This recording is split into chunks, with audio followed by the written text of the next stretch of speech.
Viva Voz, com Vera Magalhães.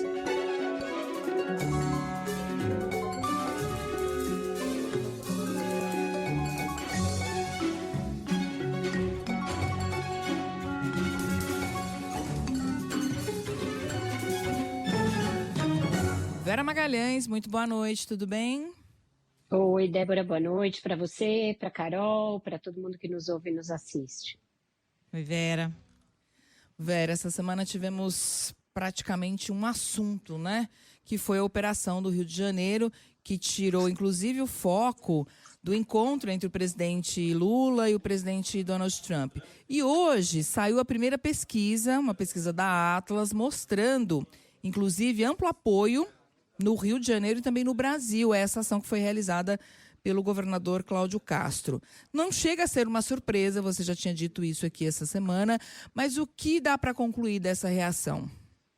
Olha, não chega a ser surpresa o apoio, a gente já esperava, Débora, mas o que me chamou a atenção e essa diferença sim me surpreendeu, é que esse apoio é muito maior quando você leva em consideração a população que mora em comunidades, que mora em favelas, tanto no Brasil, conjunto do Brasil, quanto no Rio de Janeiro.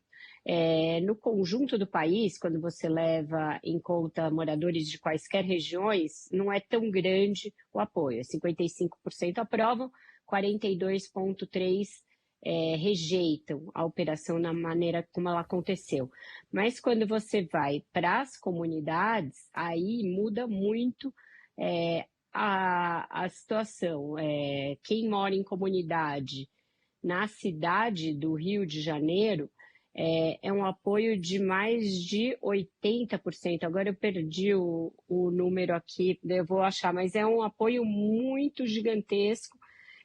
Algo que não se tinha no radar que fosse ser tão descolado assim. Olha, na cidade do Rio de Janeiro, quem mora em comunidade é 87,6%.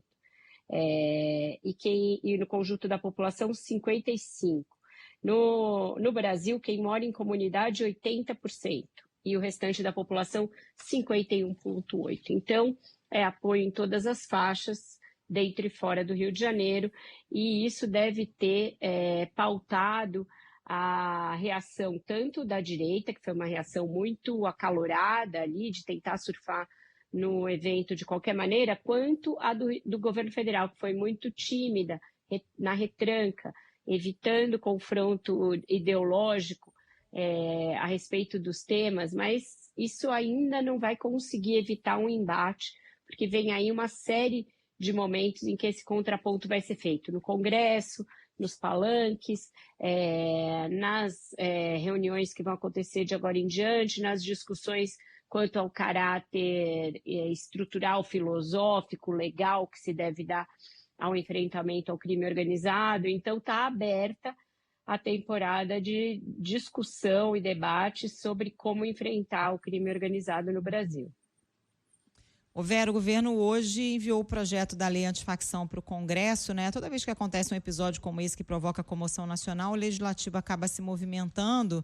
Tem lá a PEC da segurança, que estava parado também há 4 meses. De concreto, o que vem por aí em termos de mudanças no ordenamento jurídico e o quanto isso é efetivo? Demora um tempo para ser efetivo, né, Carol? Desde que você faça as mudanças corretas, que são amparadas por estudos, por evidências em outros países, por dados, etc., elas vêm, essas mudanças, elas surtem efeito, mas isso leva um tempo. E quando o debate está totalmente contaminado pela eleição, muitas vezes não se quer esperar esse tempo. Em relação às propostas que estão tramitando, que vão começar a tramitar, tem uma diferença muito grande entre o que ambiciona o governo federal e o que querem as oposições. E acho que vem aí um embate feroz dentro do parlamento a respeito de que tipo de enfrentamento que se quer dar às facções criminosas. O projeto antifacções que foi hoje para o Congresso não equipara essas facções a máfias ou a grupos terroristas. Evitou isso, inclusive no título do projeto e em alguns outros momentos dele. Mas já existe, desde março, um projeto de lei que é de autoria do deputado Danilo Forte, do União Brasil do Ceará, e que vai ser relatado pelo Guilherme Derrite, atual secretário de Segurança de São Paulo, que está se licenciando para reassumir o mandato para relatar essa proposta, que aí sim, ele também é um projeto antifacções, mas equipara facções como o Comando Vermelho, PCC e as milícias a grupos terroristas. E isso muda a maneira como você faz o enfrentamento, né? Quando você tem grupos terroristas agindo dentro de um país, você pode admitir que você vive um estado de guerra civil ou algo semelhante a isso. E aí, esse passa a ser um problema militar e um problema de ação militar no território interno e não de defesa do país contra inimigos externos. Então, isso é tudo que o governo federal quer evitar, que se parta para essa abordagem militarizada do combate às facções. E isso aproxima um pouco o discurso da direita brasileira com o discurso que o Donald Trump está usando. O Donald Trump usa essa expressão narcoterroristas o tempo inteiro e ela passou a ser usada primeiro pelo governador Cláudio Castro e depois pelos outros governadores da direita. Reunião aqui, reunião acolá e de prático tivemos aqui um anúncio de colaboração entre o governo federal e o governo do Rio, a criação de um escritório provisório, que a ideia é trazer um modelo menos burocrático. Agora, esse modelo, ele pode ser menos burocrático que outros e menos radical que uma GLO, por exemplo?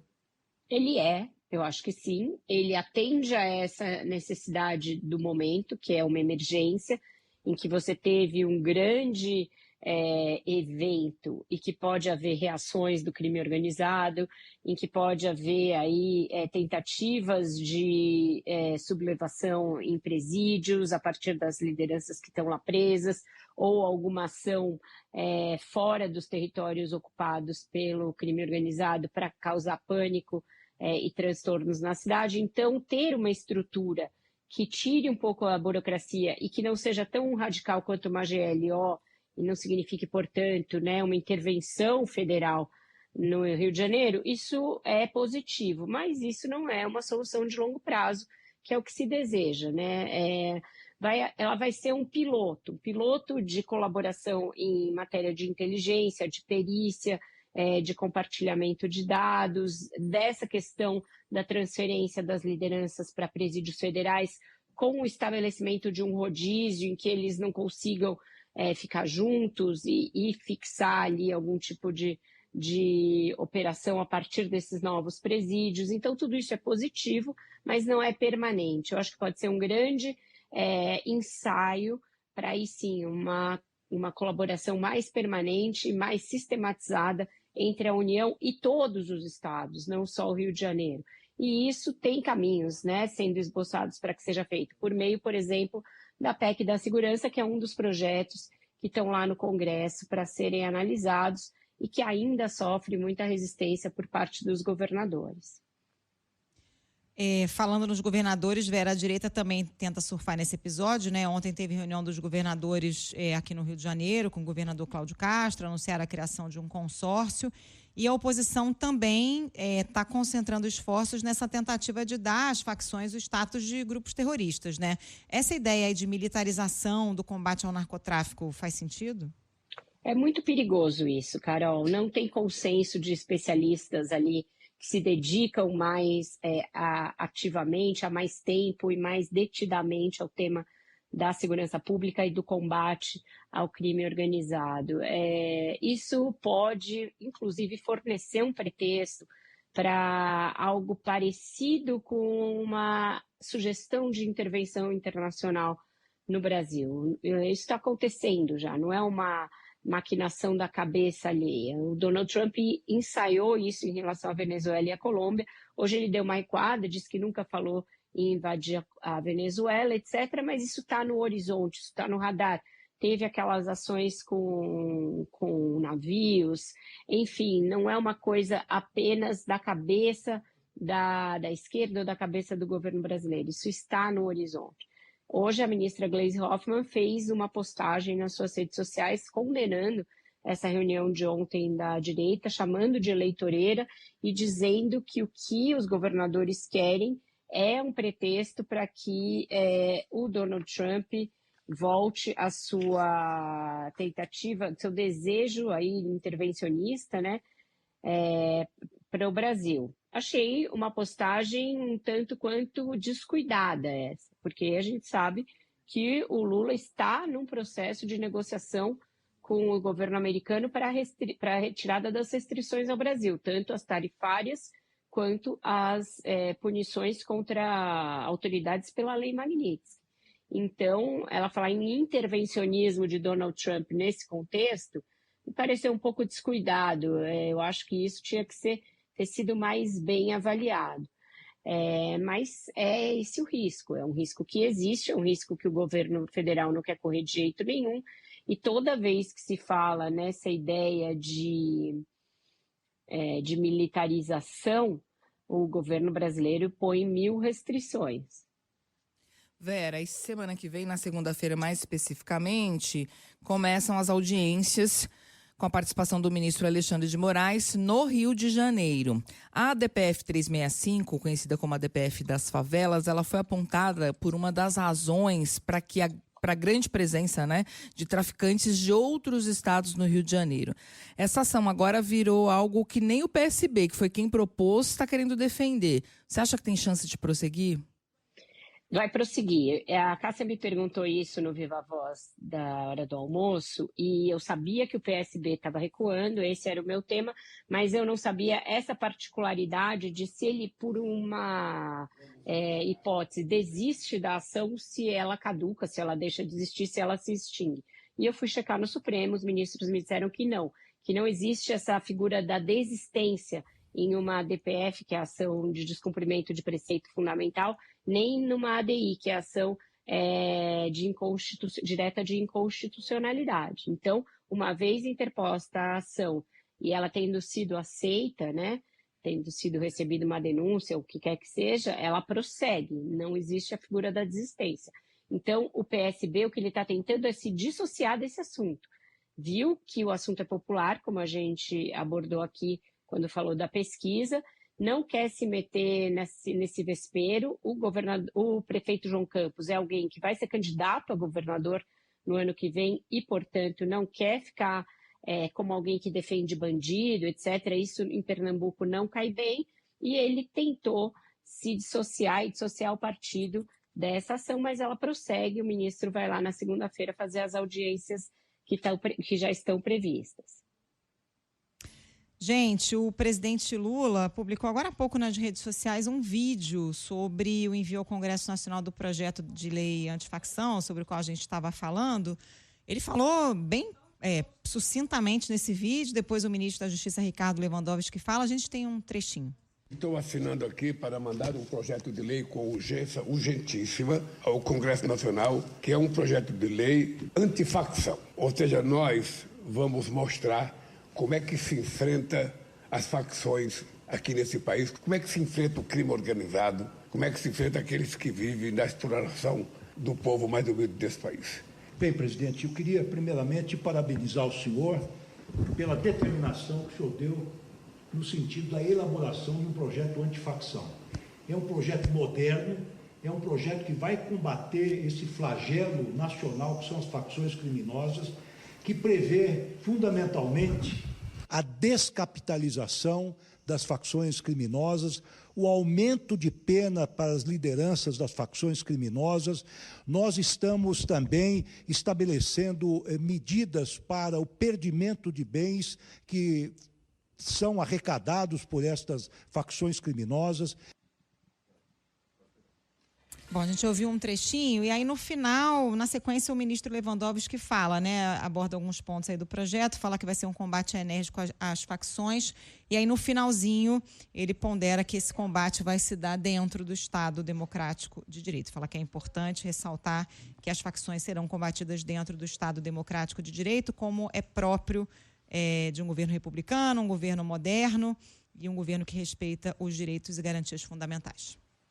Alguns recados, né, nessas falas. O primeiro nós vamos mostrar como se combate as facções. O presidente está tentando estabelecer um contraponto, né? Contraponto com o que foi feito no Rio de Janeiro, mas ainda, até agora, sem condenar diretamente o que foi feito lá e as 121 mortes. Então, é um contraponto mais teórico ali. Olha, a gente tem um jeito melhor de fazer isso com inteligência, com colaboração, com cooperação, com descapitalização, e aí essas outras, perdimento de bens, essas outras coisas que o ministro Lewandowski listou. Outra coisa é isso, a gente vai fazer dentro de um Estado democrático de direito e um Estado republicano. Isso já é uma vacina contra essa ideia de se considerar esses grupos terroristas, o que permitiria uma intervenção internacional no limite, né? Permitiria ali medidas de exceção, medidas de supressão de direito, porque se você parte do princípio de que você está em guerra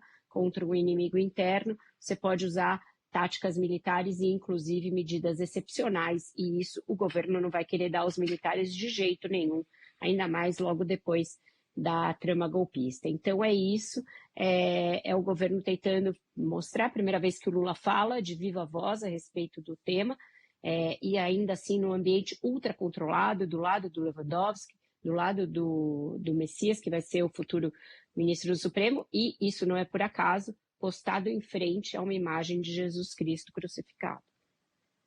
Muito bem, Vera, obrigada. Bom fim de semana para você. A gente se fala daqui 15 dias.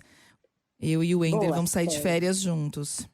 Eu sei que é bem mais de 15 dias, é quase uma licença, um sabático, mas umas férias curtas, aproveite, descanse, cara, Débora, e até lá. Até, beijo. Beijo, Vera. Vamos ficar nós aqui cuidando da lojinha, minha amiga. Sempre. Nós vamos carregando o rojão aqui. Até lá. E com o Fernando Andrade, é isso? É isso, com o Fernando Andrade. Isso. Certo. Nós então, e Fernando. Até lá, gente.